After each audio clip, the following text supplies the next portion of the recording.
I'm Sonya Morton Firth, and you're tuned in to the Sonya Morton Firth Show. Today, my guest is Erik Kleinsmith. Erik served in the US military intelligence and is an expert on terrorism. He now works for the American Military University. Today, we discuss Afghanistan and his analysis of how, by pulling out military forces, we have opened up the next phase of terror. You have to find who that next generation is, and they've been sitting out in the wings for decades, growing their skills and wanting this type of opportunity. We have to follow the money to identify who are the folks that are taking advantage of this, and then who are the new leaders that are going to create these new organizations. Hello, everyone, and welcome to the Sonya Morton Firth Show. And today I have back a lovely guest that I interviewed a few months ago, and I'll let him introduce himself once more again. But enough to say, I'm very honored to have him on the show today, and I think we're in for a special treat. Erik, let me pass over to you. Can you tell my audience who you are and what you do?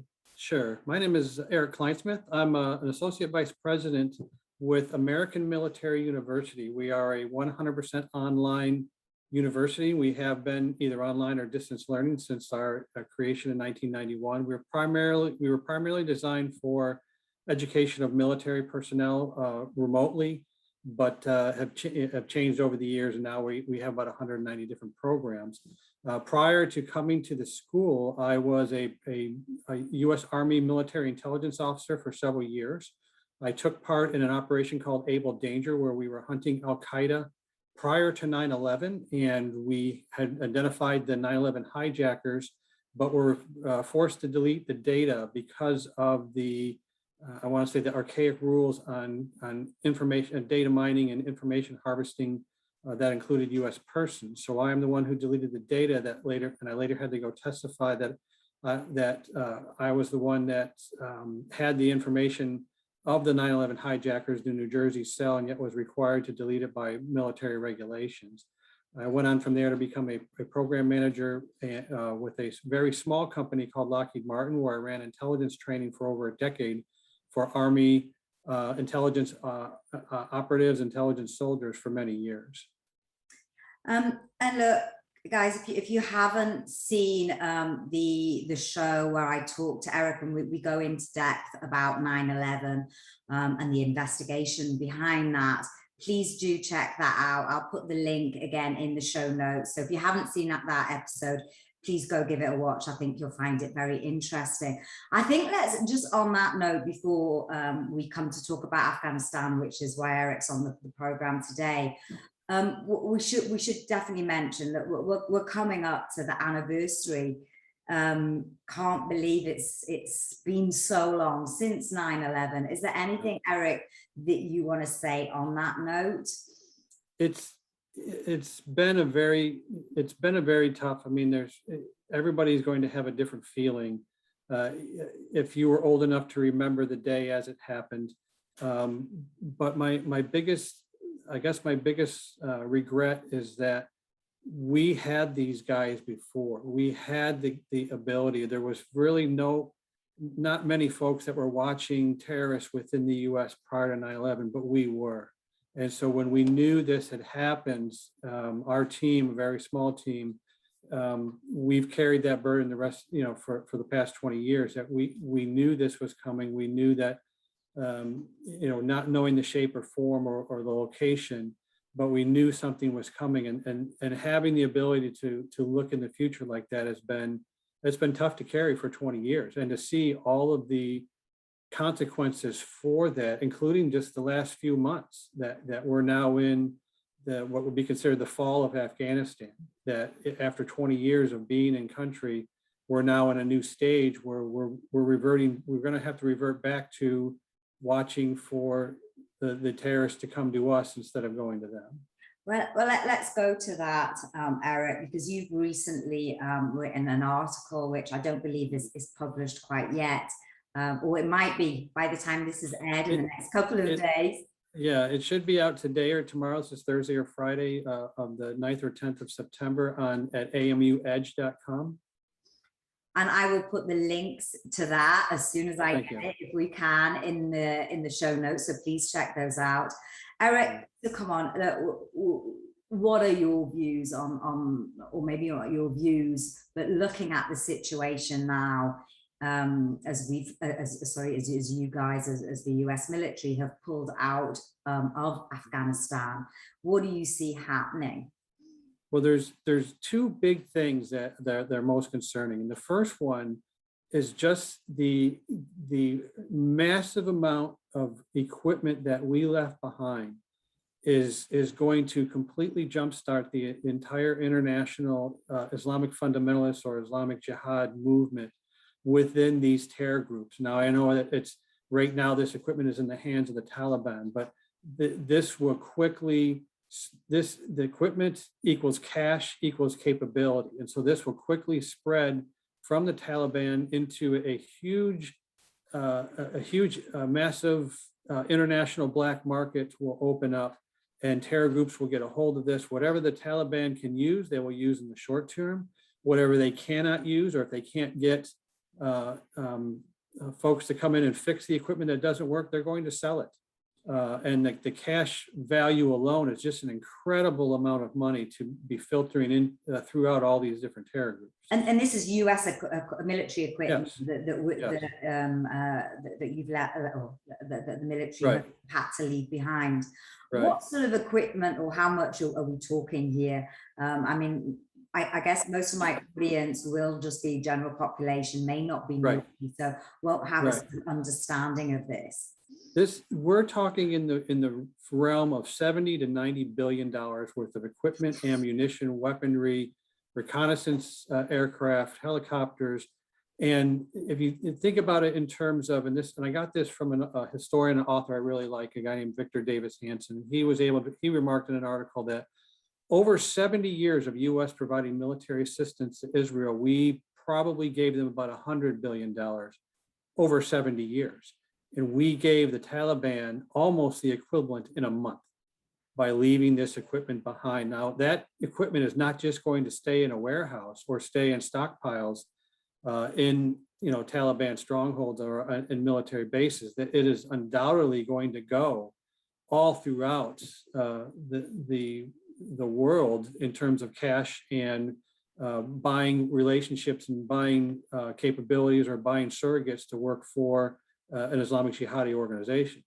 So I guess from the immediate question that springs to mind is, firstly, I guess, was the Taliban overhaul inevitable? I've spoken to a lot of veterans here who have said it was inevitable that they were going to take over. Now, I don't know what your views are on that, but whatever the views are, looking at how much has been left behind, surely right. there would have been, they would have gradually got that out of the country before they made the announcement that the US was going to pull out. Right. Now that's a big, there's two thoughts to this. One is like you just mentioned, it was inevitable that they would have moved back in. But if we had prep time, we could have gotten this equipment out. The other thought is more of how most terror groups have a very difficult time making what's called a generational jump. And if you remember the leftist Marxist groups like Red Brigade or Action Direct or the Baader Meinhof gang from the 70s in Europe, none of these organizations were able to make that generational jump. Even within the UK, the various parts of the IRA or splinter groups of the IRA were never able to motivate the next generation of fighters to join their cause. The only way you can do that is to never give your terrorist forces any kind of victory, but then also, and this is very draconian, but you have to track down and destroy every single breathing part of the organization. You can't just destroy the head and a new head will grow in its place. And so that's one of the things that, were we really committed into tracking them down into the far reaches of every corner of the world to do that. And in some cases, we failed that, quite honestly. Why do you think Biden pulled out so quickly? Um, I, I, I think it was, just part of a plan that was in motion, and there was no one, to say, we need to stop this and we need to rethink this along the way. No, I think that is as simple an answer as I can give. Last thing I want to do is get into a political argument about anything else, but there is a tendency for many military operations, and sometimes it's just in the military officer corps, sometimes they call it the bus to Abilene, is everybody's on this bus, nobody wants to go to Abilene, but because it's already in motion, nobody really wants to upset or stop the bus, and be the one person that does that. So once a plan is in action, it continues on no matter what. And look, we can't take that time. The decision has been made, the action has been taken. Right. The US has withdrawn, as the UK have. Right. But what do you think the measures that now should be put in place to move forward, given what you've just said? Yeah, well, the biggest thing is, just starting with the new capability that is now available to both the Taliban and then all of the surrogates and their surrogates, as well as independent jihadi groups around the world. When we were doing Able Danger, we were tracking Islamic terrorists in 4 major locations. We were tracking them in Europe, primarily the Balkans. And as I spent a tour in the Balkans doing peacekeeping operations in the 90s, we knew where Hamas offices were and where they were located, right outside some of the Muslim towns. So that was one area. Then there is your Maghreb, the Maghreb area of North Africa. There were many groups that we were tracking there. There was the Middle East, and then there was the Far East. As this weapons and cash filters out through these different organizations, they're going to receive an entire new lifeline or new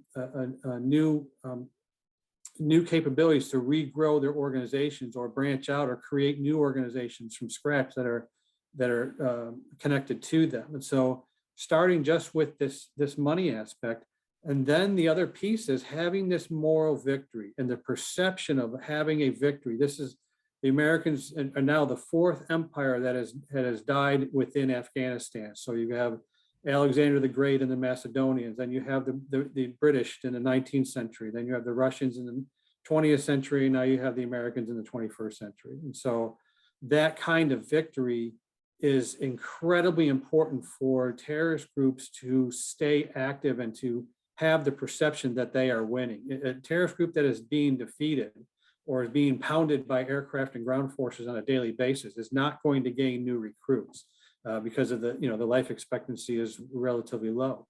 But a terrorist group that is being seen as successful is going to get all kinds of different benefits from a moral victory. So you're going to get a new generation of motivated fighters, new leaders, a new entirely different social demographic. New goals and objectives are now going to be set, and some of their initial goals, and they call it to rid the Islamic world or Dar al-Islam from the apostates, from the foreign invaders. Now that they feel that may have been accomplished to a certain degree, it is now time to take the fight to the West and take the fight to us. So what does that mean? So basically what you're saying is we've given them a new lease of life, essentially. Yes. By pulling out, we've given Absolutely. them an extra breath. Absolutely. Which is absolutely terrifying, given that we're literally on the anniversary of something that shattered and not just a nation, but the world. Right. What do you see happening in terms of potential terrorist attacks in the future? Well, it's, we do have some time. There is a simple bombing like the World Trade Center in 1993, that took about 5 months. 9/11 took 2 years of planning. So you're working on different timelines, from very simple attacks that may occur in the Middle East or in Western interests in the Middle East or in the Arab world, like the Kenya and Tanzania bombings, Those took a few months' time. The bombing of the USS Cole, I think, was an 8-month planning period, with an additional 2 months because their first boat sank when they tried to attack a different ship. I think it was the USS the Sullivans.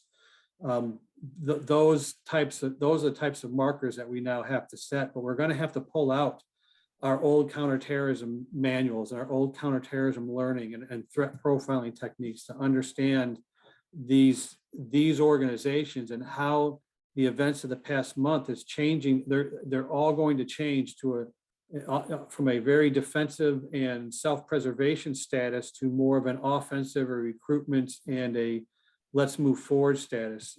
Extremist groups do not rest on their laurels. They don't say, hey, we got this great victory, let's hang out for 20 years and not do much. That's not how they survive. I guess it's that old adage of strike while the iron's hot, while you've got your momentum in, that's where right. you strike again.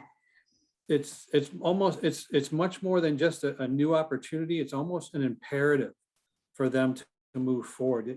They can't rest and sit back. They have to move their cause forward. That's part of one of their core beliefs. Do you see, is there a particular target that you think they may go for? It's wide open, because your targets could be anything from very symbolic, like a tourist site or something like that.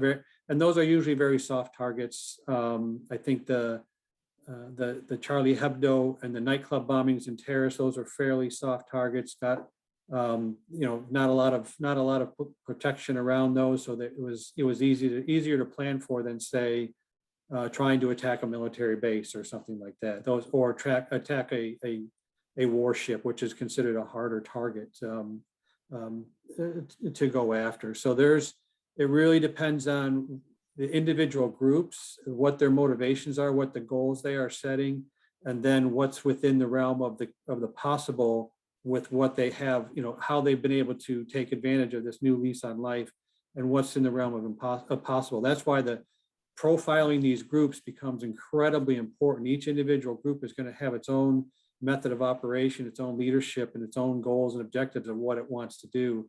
Their targets are going to fit within that. And that's why I'm saying we need to pull out those books on threat profiling again to learn how we do that. And you mentioned pulling out the old books and going back to the old school. What does that mean?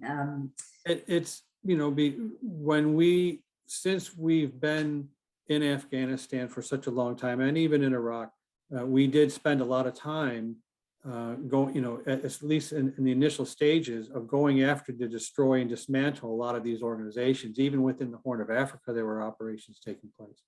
Though, after a while, when the mission turned into more of a nation building and a stability operation, we kind of put those older operations and those older analytical techniques aside. Those are the ones that we do need to bring back and understand. Again, after 20 years, most of the folks who are analysts were never born after 9/11. So some of them may have never even gotten training on pure counterterrorism operations as opposed to stability and peacekeeping operations.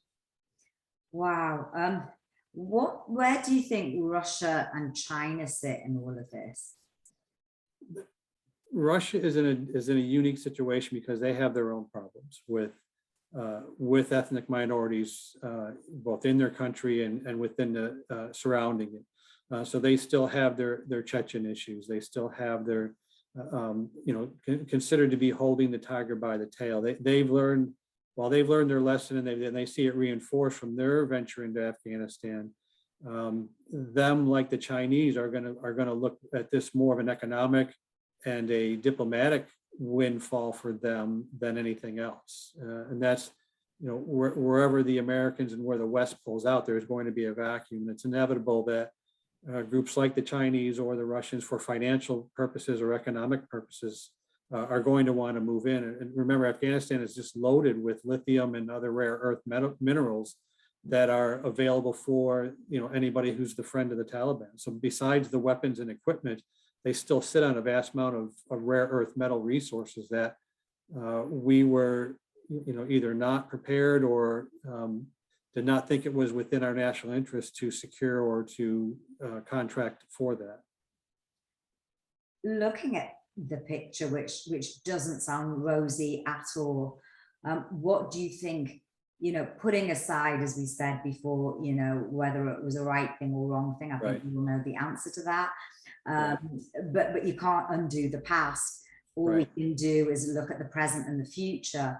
And we're talking we're talking factually about something that you just said, the amount of ammunition and wealth that has been left behind by the US military. What action steps do you think we should take? I mean, is this a matter of us getting the military back in, us uniting in terms of nations and doing something about it?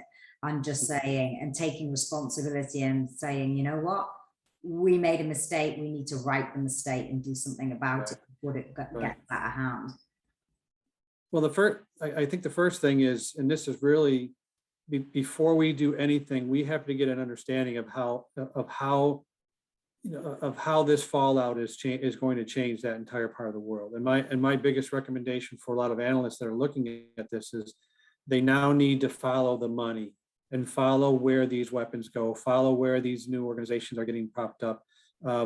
Besides just the way the geopolitical balance has been upset, overall, it would be too rash to say we need to rush right back in there, or we need to go back on the offense and start tracking these folks down. We really don't know who the new leaders are, except for a few handpicked ones that are in the Afghan government. We know them, but we don't know how these organizations, the old leaders of Al Qaeda, they're old. Zawahiri and his, and the remainders are folks who survived in Al Qaeda.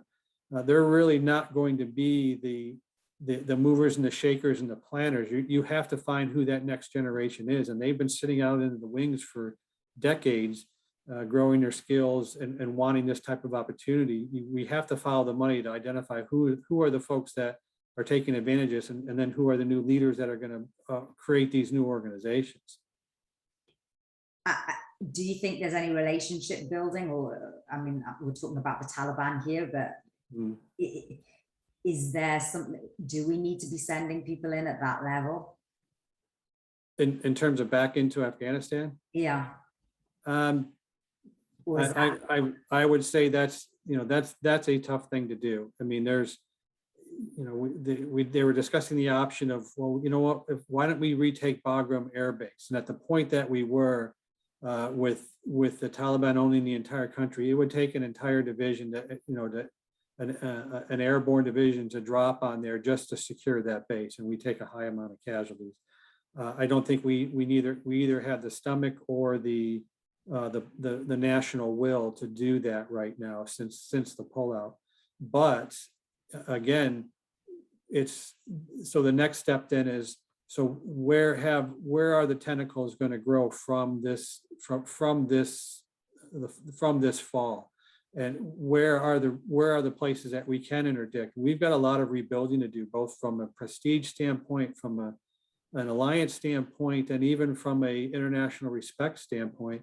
And so it's really going to be more of I hate to say it's at a defensive measure, but as a way to pause and regroup and refit, and then learn the footprint of these new organizations, these terror organizations, as they pop up, and stamp them down before they can ever get a foothold anywhere.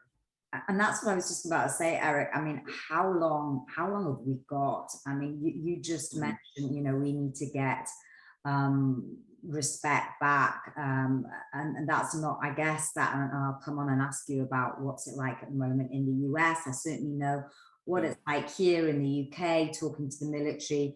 I don't really like watching the mainstream media, but obviously you do, and what the general sentiment is here. And of course, our governments have always been in alliance. I'm not quite sure where we are with this one. I certainly do with, I know, with the military. What's it like there? What are the views in the US generally? There is a lot of frustration. I know from our Veterans Affairs organization, which really helps veterans with mental illness and PTSD. I know their phones have been ringing off the hook. That's been a published fact right now, that a lot of veterans are having a hard time struggling with this. And again, even as a member who had left the military before 9/11, just the influence that I could have had to prevent a lot of this has weighed heavy. And I know that's, within anybody who's worked this. So there's been a lot of soul searching within individuals, both soldiers, officers, veterans, active duty, and even folks who work in the security realm. There's going to be a lot of individual and then organizational soul searching to figure out, all right, this is a new phase. We need to readjust and we need to prepare for the next one.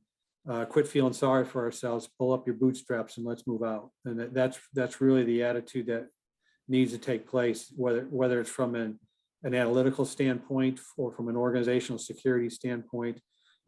With the amount of refugees that are being spread throughout the world and accepted without properly vetting them, we may have already let in the reconnaissance teams and planning teams into our own country. So not only do we have an issue of Americans and Westerners left behind, but we may have introduced Taliban or terrorist operatives onto our own soil and let them identify, pick out, and plan targets already. And that's what I mean by how dangerous of a time we're in now. And it's such a difficult one, I guess, Eric, because as we've seen on the news, we know what's happening. We know how the Taliban treats certainly their women, their children. Right. And there are innocent people, lots of innocent people that Right. are going to be victims to this, and we're caught on that edge of, do we take them in, rescue them, or like you say, are we opening up doors to potentially the enemy without knowing? Right. Are there measures that we can put in place to stop that happening? Well, I think at least the good part, or I hate to say it that way, but a benefit from the disaster of 9/11 was we've built throughout our society a much more protective security apparatus. And so even from at the federal government, within the military, but also in our commercial sector, a lot of people don't know this, but places like Disney have intelligence analytical teams to protect their theme parks, to understand the threats that may come to them, or to, the entertainment industry has now picked up on that. So for 20 years, they've been preparing for this. It's just time to light that lamp that says, you've been preparing for this so long, now it is coming. And whether you're working in, infrastructure, whether you're working in nuclear power or anything like that, these are all targets that are open for business in terms of terrorists. But we've at least built and spent an inordinate amount of money to build up our security posture all throughout our society. That's at least one benefit, that we've at least kept our guard up that long. Eric, are you in talks with, is your article going to be published? Are they listening to you there?